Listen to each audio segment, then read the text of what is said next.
Boss, दुनिया के पास सब कुछ हो सकता है, लेकिन भारत जैसा अतरंगी विपक्ष नहीं हो सकता। ऐसा विपक्ष शायद ही कहीं हो जो इकोसिस्टम के भोंपू की मदद से शोर मचा मचाकर मुद्दा बनाने का भरपूर प्रयास करता है, और जब झूठ और भ्रम फैलाता रंगे हाथों पकड़ा जाता है तो कपड़े झाड़ता और आगे बढ़ जाता है कि नहीं, हमने क्या अगला देखेंगे। मतलब गजब ही है बॉस यहां के विपक्ष का। हमारे यहां का विपक्ष ही है जो जब मन करता है ईवीएम हैक बता देता है, जब मन करता है खुद की चुनावी जीत पर जश्न मनाने लगता है कि अरे हमने तो मोदी का घमंड तोड़ दिया, हम 99 पर आ गए, हमने ये कर दिया, हमने वो कर दिया।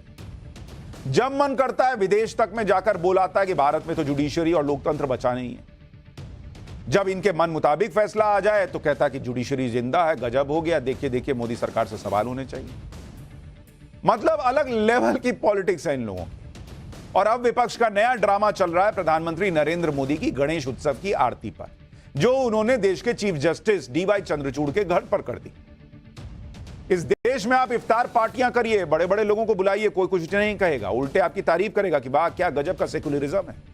लेकिन अगर चीफ जस्टिस ऑफ इंडिया अपने घर में गणपति उत्सव में प्रधानमंत्री को बुला लेते हैं और प्रधानमंत्री वहां गणेश आरती करने चले जाते हैं, अरे बॉस ऐसा हंगामा मचा दिए ये लोग कि जैसे आसमान टूट गया, धरती फट गई, प्रलय आ गई, अब दुनिया नहीं बचेगी। मतलब इतनी हिपोक्रेसी जिसकी कोई सीमा नहीं है। कल रात से इंडी गठबंधन के इकोसिस्टम में आग लगी हुई है, जब से उन्होंने वो वीडियो देखा जिसमें प्रधानमंत्री नरेंद्र मोदी चीफ जस्टिस के घर जा रहे हैं और वहां गणेश आरती कर रहे हैं। उसके बाद जिस तरह की हाय तौबा मची है, उससे तो लग रहा है कि वीडियो देखते ही कई लोग मूर्छित हो गए होंगे। डर लग रहा है कि कुछ को हार्ट अटैक ना आ गया हो। कल रात से लेकर आज पूरा दिन इस इकोसिस्टम का बीपी बढ़ा रहा है। कोई कह रहा है कि पीएम गए क्यों चीफ जस्टिस के घर पे, कोई कह रहा है कि चीफ जस्टिस ने बुलाया क्यों पीएम को। भाई मतलब इशारों इशारों में, कोई खुल के कह रहा है, कोई इशारों इशारों में कह रहा है कि अरे बॉस ये तो जुडिशरी और सरकार के बीच सेटिंग गेटिंग हो गई। लेकिन इनकी बुद्धि पर तरस आता है कि कोई किसी से सेटिंग करेगा तो ऐसे कुल्ले में करेगा बॉस, वीडियो दिखाएगा। खैर आज इस चैप्टर में हम आपको विस्तार से एक एक चीज बताएंगे। ये भी बताएंगे कि कांग्रेस के जमाने में कैसे नेता जज बनते थे और जज नेता बन जाते थे। ऐसा लगता था जज ना हुए क्रिकेट प्लेयर हो गए जो कभी आईपीएल खेल रहे हैं, कभी नेशनल टीम में टेस्ट खेलने जा रहे हैं। जो लोग आज नैतिकता की दुहाई देकर छाती पीट रहे हैं, उन्हें ऐसी ऐसी बातें याद दिलाऊंगा कि मुंह झुकाकर छुपने की जगह ढूंढेंगे। लेकिन सबसे पहले यह देख लीजिए कि ऑपोजिशन पीएम मोदी की इस गणेश आरती पर कह क्या कह रहा है। कहा जा रहा है कि पीएम मोदी और चीफ जस्टिस ऑफ इंडिया का इस तरह से व्यक्तिगत तौर पर मिलना न्यायपालिका की आजादी के लिए ठीक नहीं। सीजेआई और पीएम के बीच एकदम व्यक्तिगत और एकांत मुलाकात की परंपरा नहीं रही है। ये कहां एकांत है बॉस? ये आसपास लोग खड़े हुए इनको दिख नहीं रहे हैं, ये अदृश्य लोग हैं क्या? खैर इस तरह की मुलाकात से लोगों के मन में शक पैदा होता है। लोगों के मन में शक पैदा नहीं होता है, आप पैदा करना चाह रहे हैं।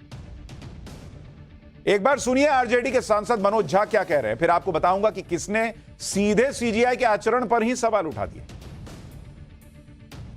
देखिए, इंडिपेंडेंस ऑफ एवरी इंस्टीट्यूशन ये सिर्फ थ्योरेटिकल चीज नहीं है, ये दिखना भी चाहिए। गणपति पूजा में ये बहुत ही व्यक्तिगत है, आप कैमरा लेके जा रहे हैं, मैसेज असहज करता है। मेरा सिर्फ इतना कहना है। बाकी चीफ जस्टिस ऑफ इंडिया बहुत बड़े आदमी हैं, प्रधानमंत्री जी भी छोटे नहीं है, बहुत बड़े आदमी हैं। अब उन लोगों ने अगर संवैधानिक व्याख्या के बावजूद ये तस्वीर पब्लिक डोमेन में रिलीज की तो मैं क्या ही कहूं। जो बात मनोज झा इशारों में कह रहे हैं उसी बात को शिवसेना उद्धव ठाकरे के नेता खुलकर बोल रहे हैं और सीधे चीफ जस्टिस को टारगेट कर रहे हैं। संजय राउत ने सोशल मीडिया पोस्ट में लिख दिया कि संविधान के घर को आग लगी, घर के चिराग से। ईवीएम को क्लीन चिट। महाराष्ट्र में चल रही संविधान विरोधी सरकार के सुनवाई पर 3 साल से तारीख पर तारीख। पश्चिम बंगाल बलात्कार मामले में सुमोटो हस्तक्षेप, लेकिन महाराष्ट्र रेप कांड का जिक्र नहीं। दिल्ली मुख्यमंत्री केजरीवाल की बेल पर तारीख। यह सब क्यों हो रहा है? क्रोनोलॉजी समझ लीजिए। भारत माता की जय। यानी संजय राउत ने तो एक ही पल में सीजीआई के पूरे करियर पर सवाल उठा दिए, वो भी सिर्फ इसलिए क्योंकि उन्होंने प्रधानमंत्री मोदी को गणेश पूजा पर अपने घर बुला लिया। इंडी गठबंधन का यही हाल है, वो नरेंद्र मोदी के विरोध में किसी को भी टारगेट कर सकता है। पिछले दिनों कोलकाता केस में जब राष्ट्रपति ने टिप्पणी कर दी थी तो इंडी गठबंधन ने राष्ट्रपति पर भी सवाल उठा दिए थे। ये किसी को नहीं छोड़ते भाई।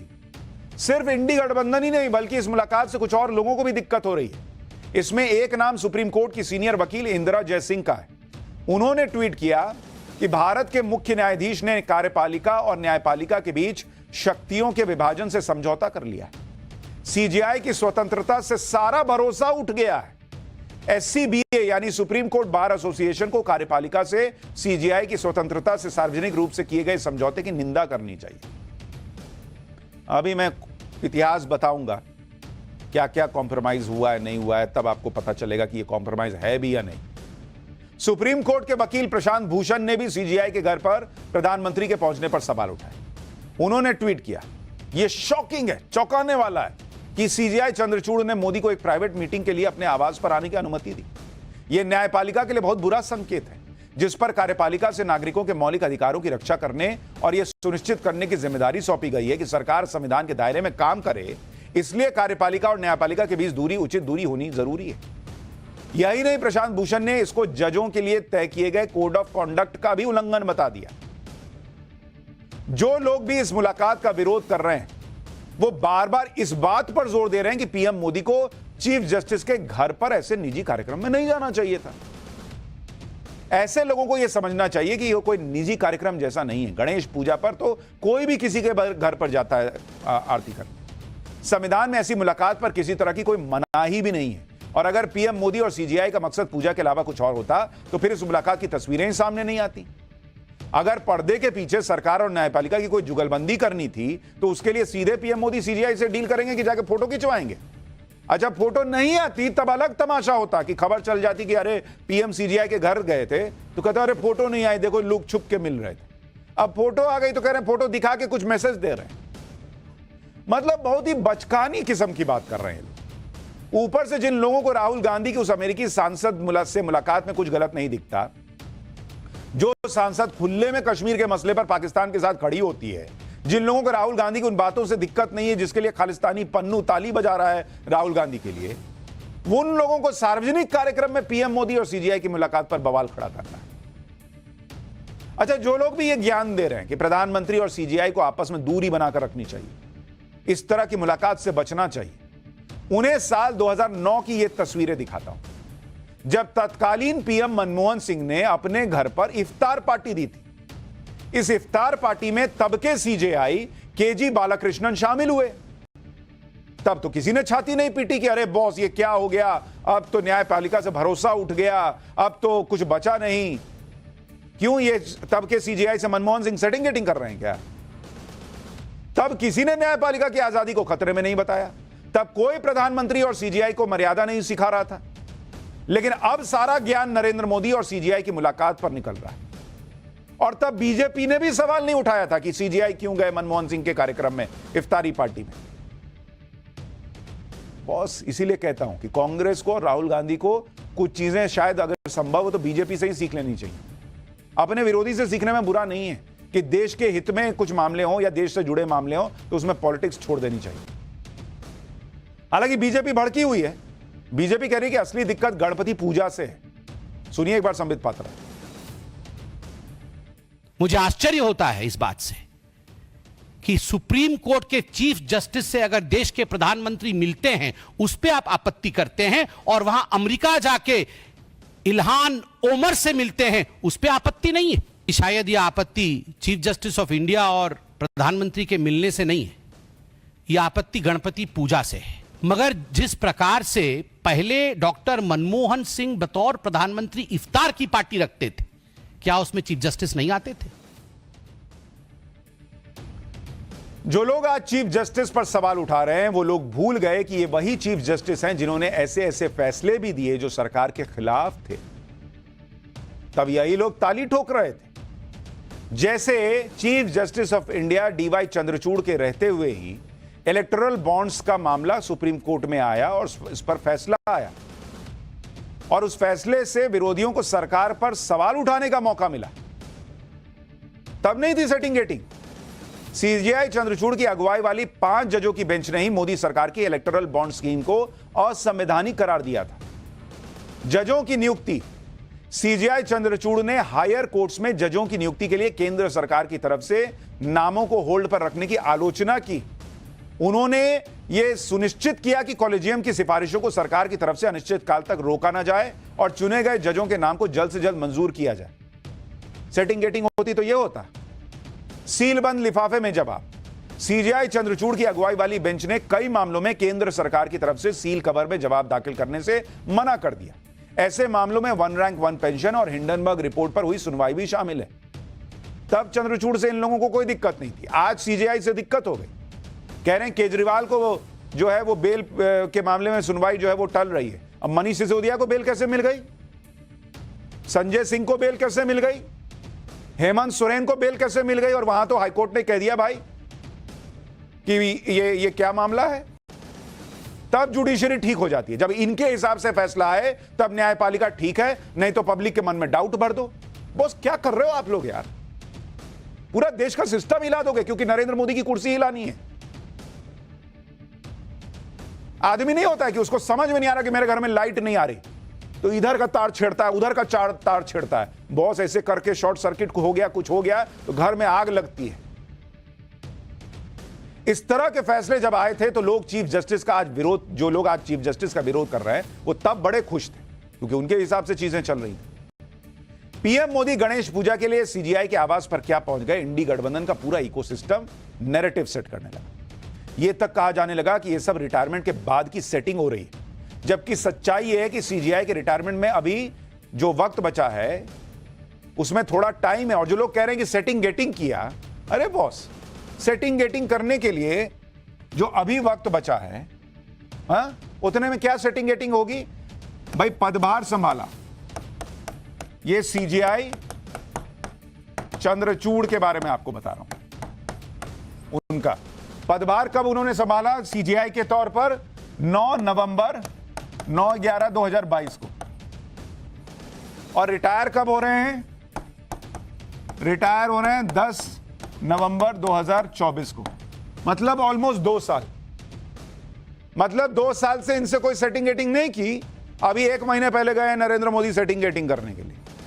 कुछ भी, अरे कुछ तो कहानी बनाओ, तो उसमें लॉजिक तो रखो। सवाल तो पीएम मोदी और सीजीआई की मुलाकात पर बवाल मचाने वालों की मंशा पर भी उठ रहा है। कहा जा रहा है कि कहीं ये सुप्रीम कोर्ट में चल रहे कुछ अहम मामलों को लेकर दबाव बनाने की स्ट्रैटेजी तो नहीं है। जैसे कल ही सुप्रीम कोर्ट में दिल्ली के मुख्यमंत्री अरविंद केजरीवाल की जमानत पर फैसला आना है। अरविंद केजरीवाल ने दिल्ली शराब घोटाले से जुड़े सीबीआई के मामले में जमानत के साथ अपनी गिरफ्तारी को चुनौती दे रखी है। अरविंद केजरीवाल और सीबीआई की दलीलें सुनने के बाद पिछली सुनवाई में सुप्रीम कोर्ट ने फैसला रिजर्व रख लिया। लोग पूछ रहे हैं कि ये अहम फैसले के पीछे दबाव तो नहीं बनाया जा रहा कि भाई फैसला जो है अपने मन मुताबिक आ जाए। कोई बड़ी बात नहीं कि चीफ जस्टिस को लेकर ये जो विवाद किया जा रहा है वो न्यायपालिका पर दबाव बनाने की कोशिश है, क्योंकि इन लोगों का तो पूरा इतिहास ही यही रहा है कि न्यायपालिका में कैसे कैसे खेल किया जाए। कांग्रेस के जमाने में कैसे नेता जज बन जाते थे, जज नेता बन जाते थे, आपको वो आज याद दिलाता हूं। आप शॉक्ड रह जाएंगे बॉस कि इस देश में हुआ क्या है। साल 1969 में जस्टिस एएन रे को सुप्रीम कोर्ट का जज नियुक्त किया गया। 4 साल के अंदर साल 1973 में उन्हें चीफ जस्टिस बना दिया गया।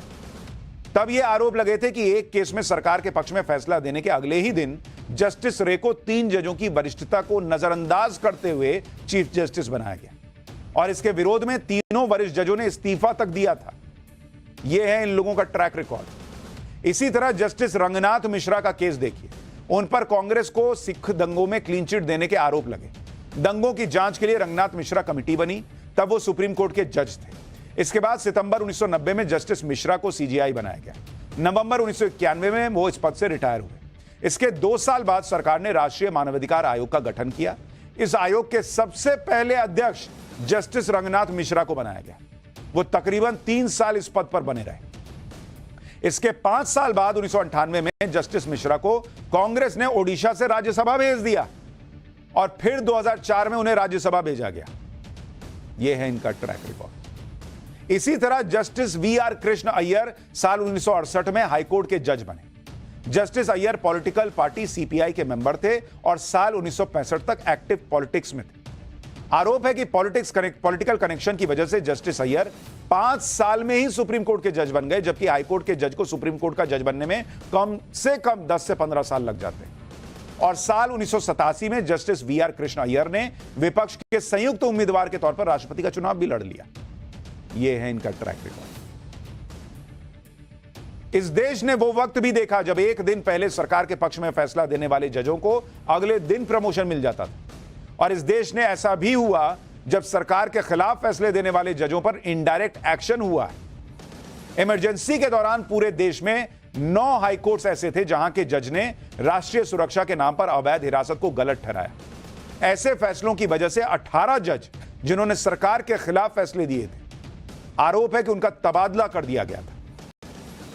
जो इंडी गठबंधन आज प्रधानमंत्री मोदी और सीजेआई को नैतिकता का पाठ पढ़ा रहा है, वो ये भी देख ले कि कांग्रेस की सरकारों में क्या हाल होता था। साल 1952 में सुप्रीम कोर्ट के जज जस्टिस फजल अली को रिटायरमेंट के कुछ ही वक्त के बाद ओडिशा का राज्यपाल बना दिया गया। साल 1958 में बॉम्बे हाईकोर्ट के चीफ जस्टिस एमसी चागला ने अमेरिका में भारत के राजदूत का पद संभालने के लिए अपने पद से इस्तीफा दिया। मतलब जज के तौर पर पद छोड़ा और अमेरिका में भारत के राजदूत बन गए। साल 1967 chief justice of India Coca Subba Rao ने अपने पद से इस्तीफा दिया और राष्ट्रपति का चुनाव लड़ा, लेकिन वो हार गए। कांग्रेस के राज में तो ऐसे ऐसे केस है ना बॉस, जिसमें नेतागिरी करते करते सुप्रीम कोर्ट के जज बन गए लोग, फिर रिटायरमेंट लेकर दोबारा नेता बन गए। इसके बाद भी इनका मन नहीं भरा तो फिर जज बन गए। मतलब खेल बना रखा था कि कभी नेता, कभी जज, कभी जज, कभी नेता। ऐसे ही जस्टिस बहारुल इस्लाम के बारे में आपको बताता हूं, आप शॉक्ड रह जाएंगे बॉस कि क्या हुआ है कांग्रेस के राज में। जस्टिस बहारुल इस्लाम 1962 से 1972 के बीच कांग्रेस के टिकट पर राज्यसभा के सदस्य रहे। 1972 में राज्यसभा छोड़ी और 72 में ही तत्कालीन असम नागालैंड हाईकोर्ट के जज बन गए। 10 साल कांग्रेस के वजह से राज्यसभा में सांसद रहे और उधर छोड़े और इधर जज बन गए भाई। फिर 1979 में गुवाहाटी हाईकोर्ट के चीफ जस्टिस बन गए। फिर 1 मार्च 1980 को रिटायर हो गए और दोबारा पॉलिटिक्स में आ गए। फिर रिटायरमेंट के 9 महीने में ही इंदिरा गांधी सरकार ने उन्हें 4 दिसंबर 1980 को सुप्रीम कोर्ट का जज बना दिया, जो कि अप्रत्याशित था। किसी भी हाईकोर्ट के चीफ जस्टिस के रिटायरमेंट के बाद उसका सुप्रीम कोर्ट का जज बनना आम बात नहीं है। यह हुआ इस देश में। जनवरी 1983 में असम से चुनाव लड़ने के लिए सुप्रीम कोर्ट के जज के पद से इस्तीफा दे दिया।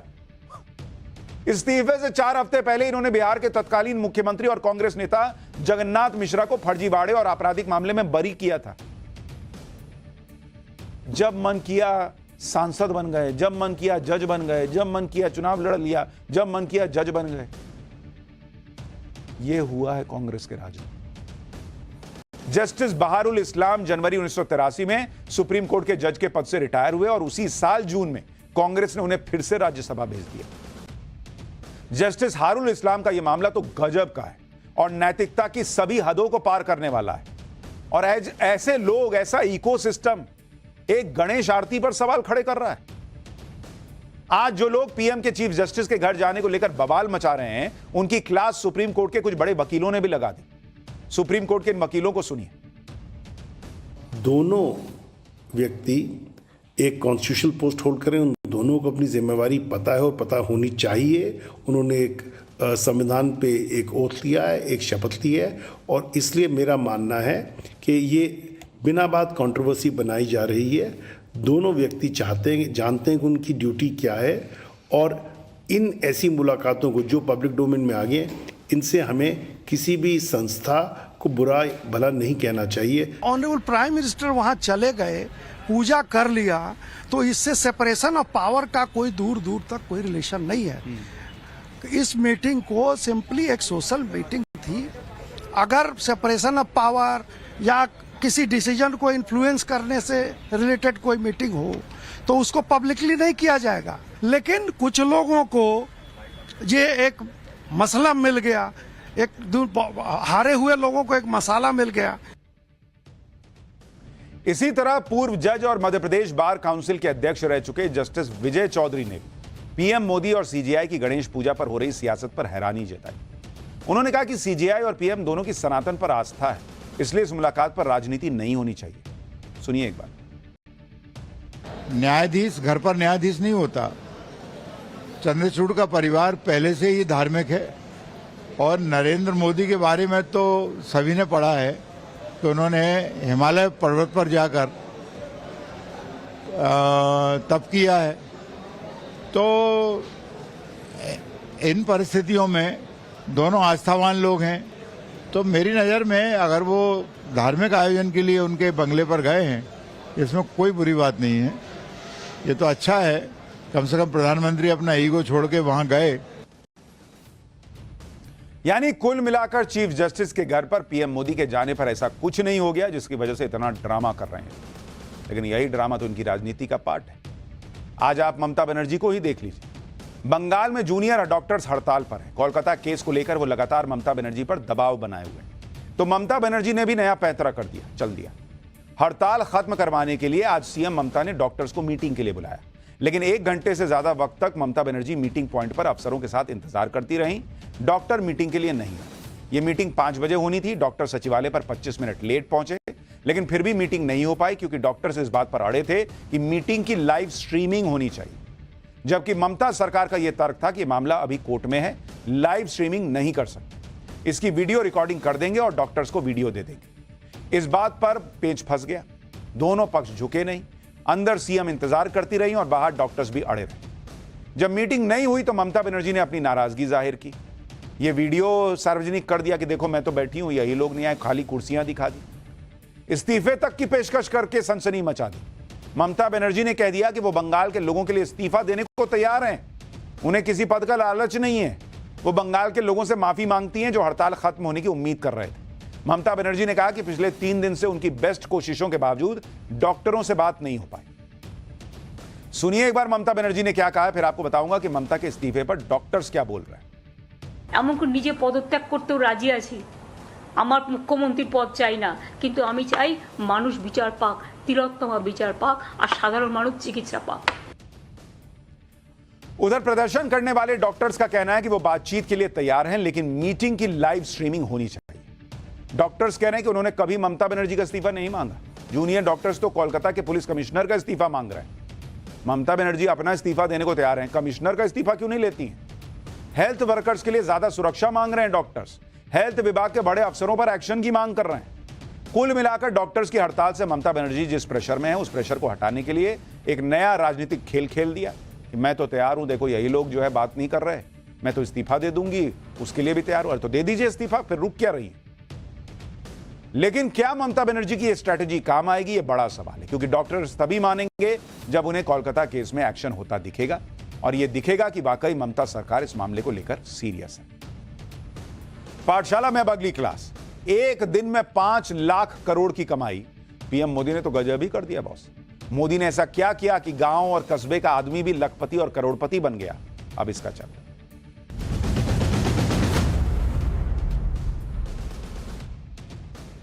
राहुल गांधी अमेरिका में बैठकर ऐसी ऐसी बातें करते हैं कि जैसे मोदी ने सब बर्बाद कर दिया, जैसे भारत तो तबाह हो चुका है, भारत तो कंगाल हो चुका है। लेकिन कोई भी इन बातों को सुनेगा तो राहुल गांधी पर हंसेगा, क्योंकि यहां तो नरेंद्र मोदी ने ऐसा काम कर दिया कि आज एक दिन में 5-5 लाख करोड़ रुपए की कमाई हो रही। सिर्फ 90 मिनट के अंदर आज शेयर मार्केट में 5 लाख करोड़ रुपए की कमाई हुई और शेयर मार्केट अपने ऑल टाइम हाई पर पहुंच गया। नरेंद्र मोदी ने ऐसा गजब कर रखा है कि गांव और कस्बे का आदमी भी आज सोचता है कि बॉस शेयर मार्केट में पैसा लगाएं तो कमाई होगी, और कमा रहा है बॉस। गांव गांव कस्बे कस्बे में लोग शेयर मार्केट में आज की डेट में पैसा लगा रहे हैं और अच्छी खासी कमाई कर रहे हैं, क्योंकि एक दिन में 5 लाख करोड़ रुपए की कमाई शेयर मार्केट में हो रही है। तो यह पैसा किसी एक की जेब में नहीं जा रहा, यह कमाई उन सभी लोगों की हो रही है जिन्होंने शेयर मार्केट में पैसा लगाया और नरेंद्र मोदी के पिछले 10 सालों में जिनकी जबरदस्त कमाई हुई। इसमें राहुल गांधी भी हैं जिन्होंने शेयर मार्केट में बहुत पैसा लगाया हुआ है, क्योंकि पिछले 10 साल में नरेंद्र मोदी की सरकार आने के बाद जिस तरह भारत की अर्थव्यवस्था रॉकेट बनी है, उससे शेयर मार्केट पर निवेशकों का भरोसा मजबूत हुआ है और वो पहले से कई ज्यादा गुना निवेश कर रहे हैं, इसके साथ तगड़ी कमाई भी कर रहे हैं। इसकी एक एक डिटेल आज आपको बताऊंगा कि कैसे यह संभव किया नरेंद्र मोदी ने। लेकिन उससे पहले आज की इस रिकॉर्ड तोड़ कमाई के बारे में बताता हूं जिसकी चर्चा दुनिया भर में हो रही है। आज शेयर मार्केट में आई तेजी ने निवेशकों को किस तरह अरबपति बना दिया, पहले उसके कुछ आंकड़े देखिए। शेयर मार्केट में यह तेजी दोपहर 1:45 पर शुरू हुई, जो मार्केट बंद होने तक यानी 3:15 तक चली। इस तेजी की वजह से निवेशकों की कमाई 90 मिनट के अंदर ही 5,14,000 करोड़ रुपए बढ़ गई। आज सेंसेक्स 1,439 अंक बढ़कर 82,963 के लेवल पर बंद हुआ और निफ्टी 470 अंक बढ़कर 25,389 के लेवल पर बंद हुआ।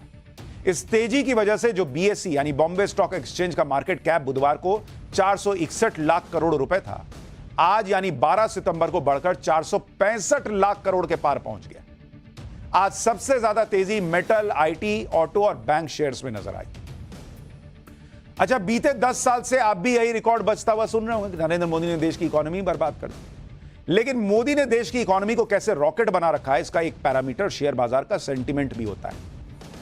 दुनिया के बड़े बड़े देशों की बड़ी बड़ी कंपनियां भारत की बढ़ती इकोनॉमी को देखकर यहां के शेयर मार्केट में निवेश कर रही हैं, तगड़ा प्रॉफिट कमा रही हैं। कि कहीं की इकोनॉमी डूबती है तो कोई पैसा लगाता है। भारत का शेयर मार्केट किस स्पीड से भाग रहा है और इससे देश के लोगों की कमाई किस लेवल पर पहुंच गई है, इसके बारे में आप सुनेंगे तो हैरान रह जाएंगे। भारत में जो स्टॉक ट्रेडिंग अकाउंट 2019 में 4 करोड़ थे, वो 2024 में बढ़कर 14 करोड़ हो गए। मतलब बीते 5 साल में शेयर बाजार में पैसा लगाने वालों की संख्या 10 करोड़ बढ़ गई है। मतलब 2019 तक 4 करोड़ लोग ऐसे थे जो शेयर मार्केट में पैसा लगाते थे, अब 14 करोड़ लोग जो हैं वो शेयर मार्केट में पैसा लगा रहे हैं। बॉस, ये है नरेंद्र मोदी ने जिस तरह से इकोनॉमी को ऊपर किया हुआ उसका नतीजा। स्टॉक ट्रेडिंग अकाउंट के जरिए ही शेयर मार्केट में पैसा निवेश होता है। शेयर मार्केट में बंपर रिटर्न की वजह से पिछले 5 महीने में, सिर्फ बीते 5 महीने में 1 करोड़ इन्वेस्टर बढ़े हैं। 2014 में जो सेंसेक्स 25,000 पर था, वो आज की डेट में 83,000 पर पहुंचा हुआ है। मतलब जब मोदी आए तब सेंसेक्स 25,000 पे था, आज 3 गुना ऊपर जाके 83,000 पर है। यानी पिछले 10 साल में सेंसेक्स रॉकेट की गति से ऊपर गया है। बड़ी बात यह है कि इन 10 सालों में सरकारी कंट्रोल वाली पब्लिक सेक्टर की कई कंपनियों में 200 से लेकर 1400% का रिटर्न देखने को मिला है। सोचिए, जिस तरह से शेयर मार्केट में पैसा लगाने वाले बढ़ रहे हैं, करोड़ों लोग पैसा लगा रहे हैं। बॉस, ये उनका विश्वास है भारत में, भारत की अर्थव्यवस्था में, नरेंद्र मोदी में। और ये विश्वास इसलिए है, ये संख्या इसलिए बड़ी है क्योंकि उन्होंने देखा कि किस तरह से इकोनॉमी रॉकेट बनी, किस तरह से कंपनियां बम बम हो रही हैं, किस तरह से शेयर मार्केट में छप्पर फाट पैसा हर कोई कमा रहा है।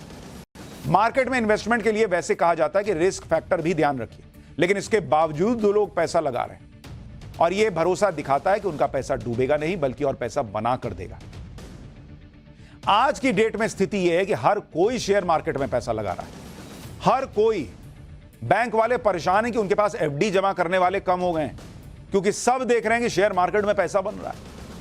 शहर ही नहीं, गांव गांव, कस्बों तक शेयर मार्केट की जानकारी लोगों को है और वो अपना पैसा लगा रहे हैं शेयर मार्केट में।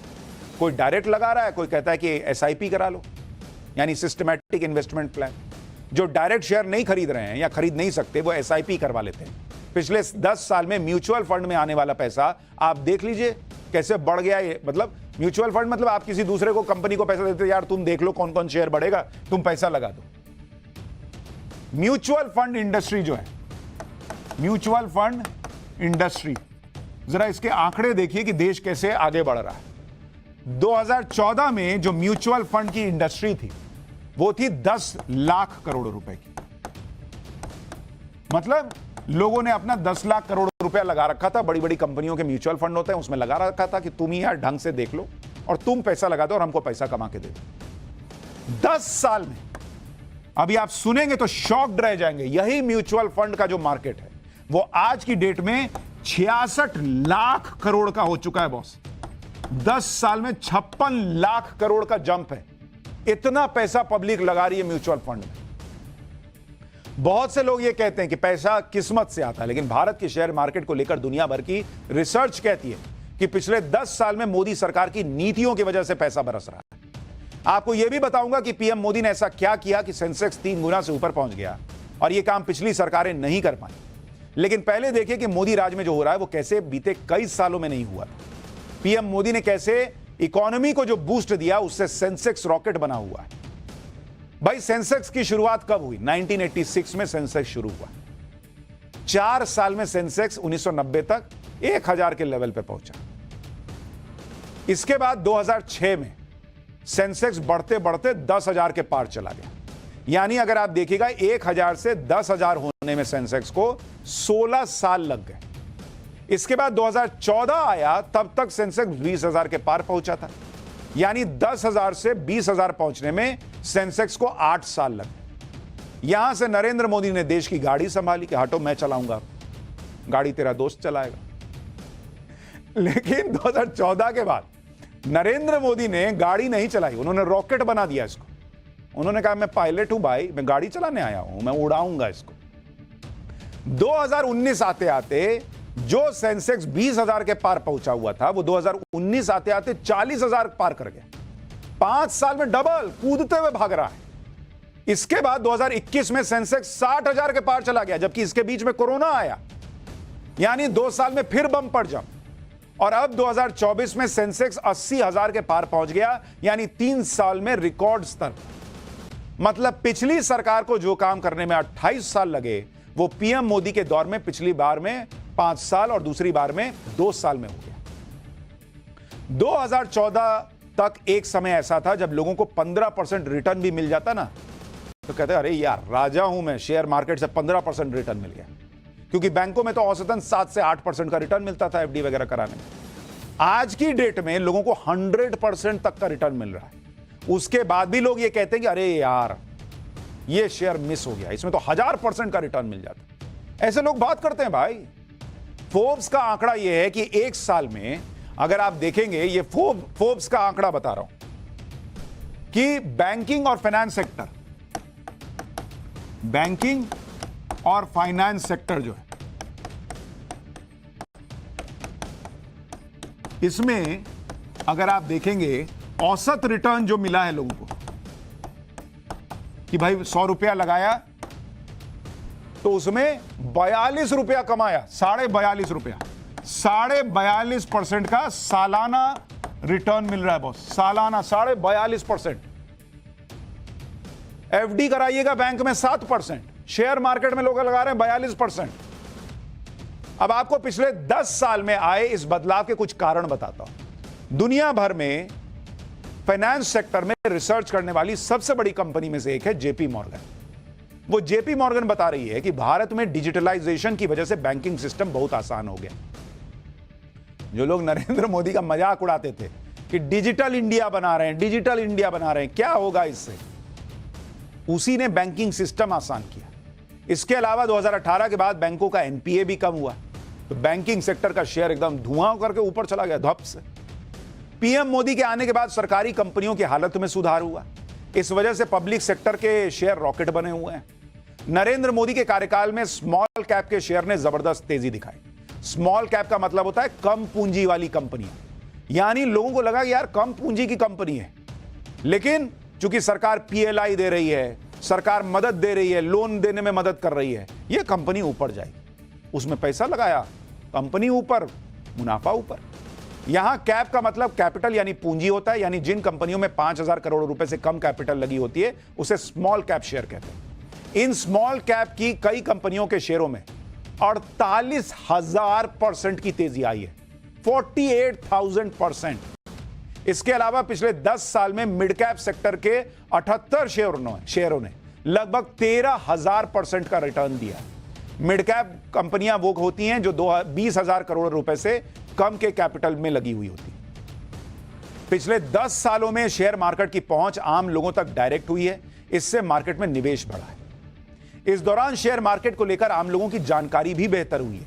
यानी अब लोग तुक्का लगाकर नहीं बल्कि कंपनी की बैलेंस शीट देखकर पैसा लगा रहे हैं। आपको उन सरकारी कंपनियों के शेयर भी बताता हूं जो मोदी सरकार के दौर में रॉकेट बने हुए हैं, जिनके बारे में राहुल गांधी कहते थे नरेंद्र मोदी एचएएल बर्बाद कर देंगे। जरा देखिए सरकारी कंपनियां, उनके शेयर देखिए, के शेयर देखिए जरा क्या हुआ है इनके साथ। जैसे अगर आप देखेंगे कि एचएएल, इसको अगर आप देखेंगे हिंदुस्तान एरोनॉटिक्स लिमिटेड, राहुल गांधी बोले थे कि मोदी बर्बाद कर देंगे इसको अगर आप देखेंगे मार्च 2018 में इसका शेयर आया था, ये 557 रुपया पे इसका शेयर था 2018 में। आज की डेट में अभी इसका शेयर कहां है आपको पता है? 4,641 रुपया। तो जिस भी व्यक्ति ने राहुल गांधी की बात सुनकर कि मोदी HAL बर्बाद कर देना चाहते हैं, यह पैसा निवेश नहीं किया था, वो आज की डेट में रो रहा है। और जिसने विश्वास जताया था कि नहीं यार ऐसा नहीं हो सकता, वो आज की डेट में राजा बना हुआ है, क्योंकि शेयर रॉकेट बना हुआ है। इसी तरह से आप देखिए LIC, इसके लिए कहा राहुल गांधी ने, अरे मोदी जी LIC का पैसा, आपका पैसा डुबा दिए। ये मई 2022 में LIC का शेयर था 826 रुपए का। आज की डेट में अभी ये बना हुआ है 1033 रुपए का। 1033। राहुल गांधी की बात सुनने वाला अपना बाल नोच रहा है, अरे यार क्या सुन लिए। इसी तरह से आप देखिएगा, एक है मजगांव डॉकयार्ड, ये डिफेंस के लिए जहाज बनाती है। इसका शेयर 2020 में कितना था आपको पता है? इसका 2020 में शेयर था 168 रुपए का। आज की डेट में जिसने इसमें पैसा लगा दिया वो जहाज बनाता है, ये इसका पैसा खुद जहाज बना हुआ है। आज की डेट में इसका शेयर है 4,308 रुपया का बॉस।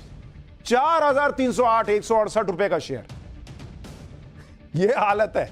इसी तरह से अगर आपको दिखाऊं, अगर आप देखिएगा कि क्या स्थिति है भाई, मतलब जो आदमी पैसा लगा रहा है वो बम बम हो जा रहा है। मैं आपको एक बार जैसे अगर आप देखिए कि BEL, भारत इलेक्ट्रॉनिक्स लिमिटेड, इसका 2014 में शेयर कितने का था? 14 रुपए का, मात्र 14 रुपए का। आज की डेट में इसका शेयर है 228 रुपए का, 228 rupees, Bharat electronics limited. Indian railway finance Corp, IRFC, इसका शेयर, IRFC का शेयर यह था 2021 में 24 रुपया, मात्र 24 रुपया। कोई सोच नहीं रहा था कि कहां जाएगा। आज की डेट में इसका शेयर बढ़कर हो चुका है 167 रुपए का। तो यह आज की डेट में हाल है कि हर शेयर रॉकेट बना हुआ। लेकिन फिर भी आपको यही कहूंगा कि अपनी पूरी समझदारी से, सोच समझ के, रिसर्च करके तब पैसा लगाइए। ये तो मैं आपको आंकड़े बता रहा हूं कि कौन ऊपर गया नीचे गया, लेकिन मार्केट में चूंकि रिस्क तो होता ही है, तो वो देखकर अपने हिसाब से पैसा लगाएगा, ये भी बता दे रहा हूं। इस तरह से शेयर मार्केट में बंपर कमाई में सबसे अच्छी बात यह है कि गांव कस्बों तक के लोग इससे जुड़ रहे हैं। थोड़ा बहुत नहीं, जमकर शेयर मार्केट में पैसा भी लगा रहे हैं। क्योंकि 2017 में सेबी ने एक सर्वे किया था जिसमें देश के ग्रामीण इलाके के 6,997 लोगों का सर्वे किया गया। इसमें से आपको यकीन नहीं होगा, मात्र 32 लोग उस समय शेयर मार्केट में निवेश करते थे। 2017 में 32 लोग, यानी आबादी का मात्र 0.2%। 2021 में सेबी ने फिर सर्वे किया तो म्यूचुअल फंड में निवेश करने वाले 1 लाख से कम आय वाले 16,33,000 निवेशक हो गए, जो कुल निवेशकों का 8.8%। 1 लाख से 5 लाख की आय वाले 1,13,00,000 निवेशक थे, जो कुल निवेशकों का 61% था। यह आंकड़ा भी आपको हैरान कर देगा कि देश के पिछड़े इलाकों से शेयर मार्केट में किसी तरह का निवेश करने वाले लोगों की संख्या कोविड के दौरान 5% बढ़ी, और यह संख्या लगातार बढ़ती जा रही है। जिसका मतलब यह है कि शेयर मार्केट में अब सिर्फ कुछ बड़े शहरों का दबदबा नहीं रह गया, छोटे छोटे शहरों, कस्बों से लोग मार्केट में आ रहे हैं। भारत के स्टॉक मार्केट में लगातार हो रही ग्रोथ से चीन तक घबराया हुआ है। दरअसल चीन का दुनिया की बढ़ती हुई अर्थव्यवस्थाओं वाले मार्केट सेक्टर में एक तरफा राज रहा है, लेकिन भारत ने इस साल चीन को भी पीछे छोड़ दिया। पिछले 3 साल से चीन का स्टॉक मार्केट इंडेक्स यानी CSI 300 लगातार गिर रहा है, जबकि भारत का निफ्टी 50 लगातार 8 साल से बढ़ रहा है। दुनिया की बढ़ती हुई अर्थव्यवस्था के स्टॉक मार्केट में चीन की हिस्सेदारी 21.58% है, जबकि भारत की हिस्सेदारी बढ़कर 22% के पार चली गई। हैरानी की बात यह है कि सिर्फ 4 साल पहले तक इसी स्टॉक मार्केट में भारत की हिस्सेदारी मात्र 8%, यानी भारत, उसकी अर्थव्यवस्था, वहां दिखने वाले जो भविष्य की संभावनाएं हैं, उसमें दुनिया पैसा लगा रही है। भारत के छोटे छोटे कस्बों, शहरों के लोग पैसा लगा रहे हैं और पैसा बना रहे हैं। लेकिन शेयर मार्केट में पैसा सोच के लगाइए, क्योंकि मार्केट ऊपर तो जा रहा है लेकिन कभी कभी नीचे भी आता है। तो ऐसे ही अंधा पैसा लगाइएगा तो हो सकता है नुकसान हो। पढ़ के, दिमाग लगा के अच्छे से पैसा लगाइए।